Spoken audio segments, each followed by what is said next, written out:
Bienvenidos al Instituto Sabio Nacional Antúnez de Mayolo. Quien les habla es el profesor Felipe Pozú. Estoy a cargo de la unidad didáctica Introducción a la Administración de Negocios. El tema: empresas familiares, sistemas de gobierno y tiempos de crisis. Comencemos. Una empresa familiar es definida como un tipo de empresa o organización creada y gestionada por una familia. Hasta aquí, la definición es rápidamente concreta y correcta. Sin embargo, en la práctica podemos ver que en muchos casos la empresa familiar se materializa, es decir, se lleva a la práctica de otra forma. Por ejemplo, podríamos hablar que son aquellas empresas cuyo patrimonio y gobierno y gestión está ejercida por miembros de una o de varias familias que están vinculadas y que tienen un objetivo que cumplir, que es la continuidad de la empresa en manos de la siguiente generación familiar. Es decir, yo creo una empresa hoy, pero yo tengo el objetivo que mi empresa perdure en el tiempo. Entonces yo aspiro a que mi empresa sea gestionada luego por mis hijos. Pero mis hijos a su vez van a tener hijos. Y si ellos gestionan adecuadamente la empresa, esta va a poder subsistir una generación más. Y va a estar a cargo, ¿no?, de los hijos de mis hijos. Pero a su vez, los hijos de mis hijos han tenido familia y obviamente esta va a ser mucho más numerosa. Por lo tanto, si se gestiona adecuadamente la empresa en el tiempo, esta podrá pasar a una siguiente generación. Pero en la realidad, muchas empresas, producto de conflictos internos, problemas de gestión, de administración, etc., no logran dar esos pasos y terminan desapareciendo en la siguiente generación de la creación. Entonces, podemos entender que las empresas familiares son aquellas en que su administración, su gestión, su creación, su patrimonio se encuentra en manos de uno o de más miembros de un mismo núcleo familiar. Y este grupo familiar o núcleo familiar controla la gestión, la ejecución, el desarrollo y los recursos. Ahora, las empresas familiares tienen una serie de características. Obviamente, a nivel formal y legal tienen las mismas características que cualquier empresa privada. Sin embargo, tienen cualidades especiales que las hacen únicas. Por ejemplo, la conexión entre sus miembros. En una empresa privada convencional hay un dueño o accionistas de la empresa que no necesariamente son familia y cada uno invierte dinero y espera una ganancia de lo invertido. Y las personas que laboran en ella ocupan puestos de distintos tipos, producto de presentar sus currículums, concursar a la empresa y sus méritos personales. Cosa que en muchas empresas familiares no ocurre, puesto que los miembros de la familia están a cargo del manejo y del control de la organización. Y ocupan cargos dentro de la empresa. Por ejemplo, como podemos ver aquí en la foto, un gran negocio de panadería que probablemente iniciaron los dos señores que se encuentran ahí en el medio y sus hijos a los extremos. Entonces sus hijos también están involucrados en el negocio y producen pan y probablemente estudien y logren hacer la gestión y lleven a cabo las compras y el dinero sea gestionado por ellos. Entonces eso no ocurre en una empresa privada convencional, pero en una empresa familiar sí. Las empresas familiares logran permanecer en el tiempo gracias a sus valores, como su misión, su visión, que inician obviamente con una gran nobleza y poseen grandes ventajas, porque esa solidez familiar les da una ventaja de unión, de luchar por sus ideales, de luchar por sus objetivos, pero que muchas veces no se consolidan o mantienen y eso hace que olvidemos esa misión y esa visión con la que fueron creadas por la primera generación y ahora, al olvidarlos, se pierda la esencia, se pierda ese feeling, ese porqué. Entonces, muchas empresas tienen un sistema de gobierno, es decir, una conducción, una gestión, también de tipo familiar. Entonces, las personas que contribuyen con el compromiso de la familia, con la empresa, comúnmente llamada asamblea o grupo familiar o consejo consultor familiar de la empresa, son percibidas como capaces de establecer relaciones de confianza entre los trabajadores, con los clientes, con la comunidad, pero muchas veces hay que ser sinceros, la familia no está verdaderamente interesada en continuar con ese negocio o en continuar con esa misión o en continuar con el emprendimiento. Y esa unión, esa cercanía que había con los clientes, que había con las personas, producto de la atención directa de los dueños en el negocio, ahora es ocupada por terceros y los dueños están lejos de la empresa, solamente recibiendo el dinero y hay terceros en la gestión. Entonces, es importante entender que las empresas familiares tienen fortalezas, pero también tienen dificultades. Por ejemplo, entre las fortalezas que tenemos, hay y debe de haber una confianza mutua entre los integrantes. Deben de tener intereses comunes por parte de los mismos. Debe de existir una comunicación permanente y fluida. Y tienen que tener un ideal o una idea compartida. Pero ¿qué pasa? Esto son fortalezas con las que inicia el negocio. Cuando uno crea ese negocio que es como un pequeño hijo que quiere ver crecer, al inicio trabaja con su esposa, trabaja con sus hijos, trabaja ahí directamente con las personas que ama. Y obviamente hay confianza, hay intereses en común, hay una comunicación fluida, tenemos una idea o un objetivo compartido. Pero ¿qué pasa luego? Muchas veces los hijos ya no están interesados en continuar el negocio. Ya no quieren involucrarse en ello. Por eso es importante tener en cuenta que debemos buscar que nuestros hijos continúen fortaleciendo nuestro negocio, así como nosotros lo hacíamos, sacrificando, identificándonos y dedicándonos personalmente para lograr el éxito. Buscando tener una constante vinculación y liderazgo e innovación dentro de nuestro negocio, exigiéndonos constantemente. Porque otras empresas privadas, no familiares, no tienen esas fortalezas. Porque dependen de terceras personas que no están vinculadas con ese sueño, con ese objetivo, con ese ideal, y no van a hacer ese sacrificio que harías tú y tu familia para sacar adelante ese emprendimiento familiar.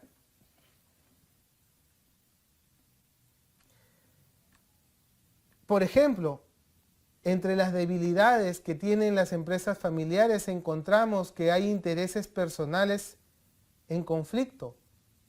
Por ejemplo,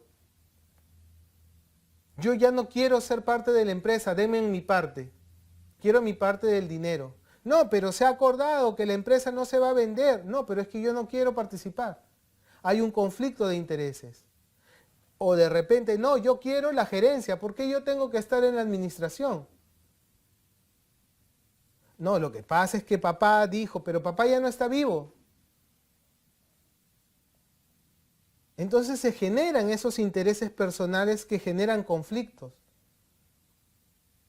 Otro problema que se genera con el tiempo en las empresas familiares es que existe un manejo autocrático y vertical de la empresa donde se exige lealtad absoluta a las ideas y conceptos de la empresa y sus familiares. Porque si contratamos otras personas externas, esas personas tienen que adaptarse a lo que aquí se hace. Señor, pero en las empresas privadas normalmente no se hace eso. Es que, hijita, acá no estás en una empresa privada. Acá estás en mi empresa familiar y así se han hecho las cosas aquí desde que mi papá formó la empresa hace 15 años. Así que así se van a seguir haciendo. Y si no te gusta, te puedes ir a otro sitio a trabajar. ¿Por qué? Porque en muchas empresas familiares solo cuenta la opinión de la familia. La opinión de terceros, por más buena e intencionada que sea, sale sobrando.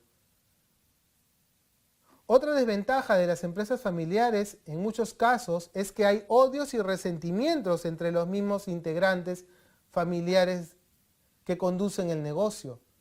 ¿Por qué a él le dieron más? ¿Por qué a él le dieron el cargo? ¿Por qué yo no puedo hacer esto? ¿Por qué a mí no me das aquello? Yo quería ese local, ¿por qué me diste este otro?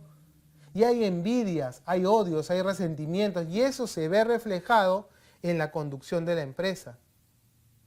Hay poca disposición de cambios y a las críticas. Aquí se han hecho las cosas así, y así se va a seguir horneando el pan en esta panadería. Señor, pero existen mejores métodos que obtienen mejor producto con mejor calidad y características. Acá no se va a hacer eso. Aquí desde hace 50 años se ha hecho así y así se va a seguir haciendo. Y por más innovación y más desarrollo y más posibilidades de mejora y crecimiento haya, igual no se va a hacer. Existe muchas veces la división. Un grupo de la familia está aquí y otro grupo de la familia está acá, y entre ambos grupos hay una constante, obviamente, pugna y relaciones ásperas, cosa que no ocurre en las empresas que no son familiares. Algunas debilidades más, por ejemplo, siempre se van a reivindicar sacrificios anteriores como un método de valoración. Entonces, yo soy ahora uno de los nietos y estoy trabajando allí porque me tocó generacionalmente asumir el negocio, pero yo también tengo una vida personal y el resto me critica y dice, cuando nuestros abuelos estaban vivos, ellos sí se sacrificaban por el negocio. Recuerdo claramente cómo ellos desde las 4 de la mañana hasta las 11 de la noche estaban bregando constantemente por el desarrollo del negocio. Y tú, a las 7 ya te quieres ir a tu casa. Se nota que no tienes compromiso, entonces se reivindican sacrificios anteriores como un método de valoración y que todo el mundo tiene que seguir. Pero señores, los tiempos han cambiado. Y además de una vida laboral tenemos que organizar nuestra vida personal y deberíamos de tener la suficiente capacidad profesional para poder poner en una balanza ambos aspectos y dedicarles a cada uno el tiempo que merecen. Otro problema es que muchas empresas familiares son refugio de personas ineptas. Cuando vemos que un familiar no puede ni ata ni desata en la carrera, en el negocio, lo ponemos ahí para que esté en la empresa. Y la empresa se convierte en la oficina de empleos de la familia y están ahí, perro, pericote y gato, discutiendo, haciendo como pueden, y no hay un avance, no hay un crecimiento, no hay un desarrollo. ¿Por qué? Porque tenemos personas no calificadas dentro de nuestra organización. ¿Tú crees que eso pasaría en una empresa privada? No, en una empresa privada, empezando porque para contratar hay un filtro y una serie de filtros, luego de la entrevista, presentación de currículums, evaluación técnica, evaluación psicológica, etc. Y luego de eso que te contratan, sigue habiendo una constante evaluación de tu desempeño laboral. Entonces, no hay un refugio de personas ineptas e incapaces dentro de una empresa privada. Pero muchas veces ocurre que en las empresas familiares sí. Y los hijos siguen teniendo el derecho económico y legal, producto de la herencia de sus padres, aun cuando no sepan hacer nada. Hay poca disposición para delegar autoridad y responsabilidad, porque en la mayoría de empresas familiares todo lo hace la familia. La mamá y el papá producen, los hijos venden, los hijos cobran, los hijos arman la planilla, los hijos le pagan a las personas que elaboran. Ellos mismos se encargan de declarar los impuestos allí en el PDT, en la página web. Ellos mismos se encargan de comprar los insumos. No quieren soltar las responsabilidades y delegarle a profesionales las actividades. Se vuelven todistas, es decir, quieren hacerlo todo. Eso también es un problema. Sobrevalúan su propia experiencia y se creen eruditos, especialistas, sabelotodos y no permiten y les cierran las puertas a la innovación y al aprendizaje continuo. Las empresas familiares también sobrepasan y logran vencer los tiempos de crisis, pero eso va a depender de que yo pueda hacer un equilibrio en mi funcionamiento para que éste sea adecuado y logre hacerle frente al problema. Y eso está en función de la gestión que yo realice. Las empresas familiares deben tener un máximo cuidado con sus ingresos, porque como están en manos de personas de un mismo vínculo y círculo, se puede utilizar el dinero de manera inadecuada muchas veces, porque no hay un control. Entonces es importante seguir muy de cerca la evolución del mercado, de las ventas, de los ingresos, de los gastos, etc. Así se puede prevenir, ¿no?, a corto plazo y a mediano plazo, cuando se requiera dinero para invertir en situaciones distintas, porque va a haber una previsión económica guardada del dinero que ha sido gestionado adecuadamente. Pero ¿y si no ha sido gestionado adecuadamente? Vamos a tener problemas. ¿Por qué? Por no fiscalizar lo que se realiza en torno a la familia con el dinero. Las empresas familiares deben de cuidar su comunicación. Un problema principal en las empresas familiares es su escasa comunicación. Como generalmente todo lo hacen en familia, entre ellos conversan, pero eso queda entre ellos y muchas veces no se transmite hacia las personas involucradas en los distintos puestos. Entonces, cuando hay una crisis, se toman acuerdos para solucionar esa crisis y es necesario gestionar la comunicación a los diferentes públicos, a los trabajadores, a todas las empresas relacionadas con ellos, a sus clientes, a sus proveedores, con la finalidad de que todos puedan ir por el mismo camino y tomar las medidas correctivas necesarias. Pero si no nos comunicamos, nadie se va a enterar de lo que se ha acordado porque no tuvimos, obviamente, el tino de hacer que la información fluya por toda la empresa. Eso es un error común. Las empresas familiares también en tiempo de crisis, además de cuidar su comunicación general, deben de cuidar su comunicación interna y externa.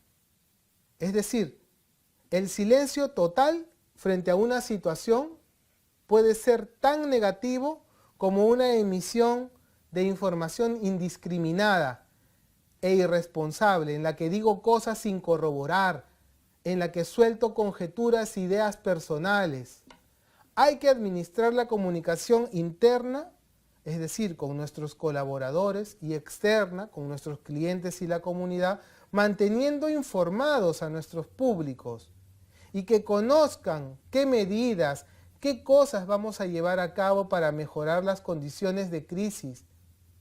Si es que tenemos problemas con la entrega de productos en el tiempo oportuno, si es que tenemos problemas con la distribución, si tenemos algún tipo de problema con la calidad. Nuestros clientes deben conocerlo y tenemos que comunicárselo oportunamente a través de los canales adecuados, dándoles una explicación de qué medidas se van a tomar frente a esos problemas. Y ese es un problema común. Muchas veces en las empresas familiares solucionamos las cosas sin decir nada y nadie se entera. Y al final el problema se vuelve a repetir por otro lado y nuevamente estamos en una etapa de crisis. Las empresas familiares en tiempos de crisis deben ser prudentes en sus decisiones. Las crisis son situaciones delicadas, son situaciones complejas. Cuando hay un problema con el producto, o hay un problema con la entrega, o hay un problema en la producción, o hay un problema en el pago de sueldos, todas esas son crisis por las que puede atravesar una empresa. En esos casos, debemos tomar decisiones analizando la información que tenemos a nuestro alrededor. No podemos tomar decisiones precipitadas. Debemos de imponer la razón, la templanza, la firmeza, la tranquilidad. Es desaconsejable totalmente actuar de manera impulsiva. ¿Por qué? Porque la impulsividad nos induce al error. Entonces, en las empresas familiares muchas veces se toman decisiones de manera abrupta y autoritaria y no se analizan las consecuencias legales o económicas que pueden sufrir producto de dichas decisiones. Se debe de revisar constantemente los acuerdos que tome la familia, porque los acuerdos que tomamos hoy no necesariamente van a estar vigentes el día de mañana. En momentos de crisis se tomarán acuerdos como incrementar capital, poner mayor dinero, buscar soluciones, etc. Pero cuando termina la crisis es necesario volver a tomar acuerdos para este nuevo escenario. De la misma forma, se pueden haber tomado acuerdos frente a un escenario convencional, pero cuando hay una etapa de crisis, la familia tiene que reunirse para volver a tomar acuerdos. Es necesario hablar y llegar a nuevos acuerdos si es que la crisis está cambiando o está de repente modificándose y afectando de manera más pronunciada nuestro negocio. Por ejemplo, podríamos hacer nuevos acuerdos en relación al patrimonio que vamos a nosotros invertir para poder tratar de salvar y sacar a flote nuestro negocio. Probablemente antes habíamos hecho un acuerdo y ahora tendremos que cambiar acuerdos y hacer que otros miembros de la familia participen probablemente. ¿Pero de qué dependen esas decisiones? Dependen básicamente de que podamos reunirnos nuevamente. Debemos buscar, analizar las políticas de capitalización que tenemos en la empresa, porque cuando hay una crisis económica, por ejemplo, en la que tu empresa ha sido elegida por otras para poderle dar la producción exclusiva del desayuno de los niños de tantos colegios. Tienes una panadería y ahora vas a tener que producir 5.000 panes para un colegio en la mañana, 5.000 panes en la tarde y 5.000 panes en la noche, pero no tienes la capacidad económica para producir tanto pan. Entonces, tendrás que reunirte con la familia, tendremos que replantearnos nuestro nivel de capitalización y, si es necesario, procurar hacer una inyección de dinero fresco que permita, obviamente, aprovechar esa oportunidad de negocio que se nos ha presentado, porque si nosotros no nos reunimos y tomamos ese acuerdo de, obviamente, capitalizarnos, vamos a tener que decirle a esa empresa que nos está contratando: no puedo atenderte porque no tengo el dinero para invertir y producir la cantidad que tú me estás pidiendo. ¿Me dejo entender? Qué importante es que cuando una empresa familiar atraviesa tiempos de crisis, analice todo este conjunto de elementos. No solamente es desarrollar la empresa, es buscar la forma de mantenerla. No olvides revisar tu material y nos encontramos en la siguiente sesión.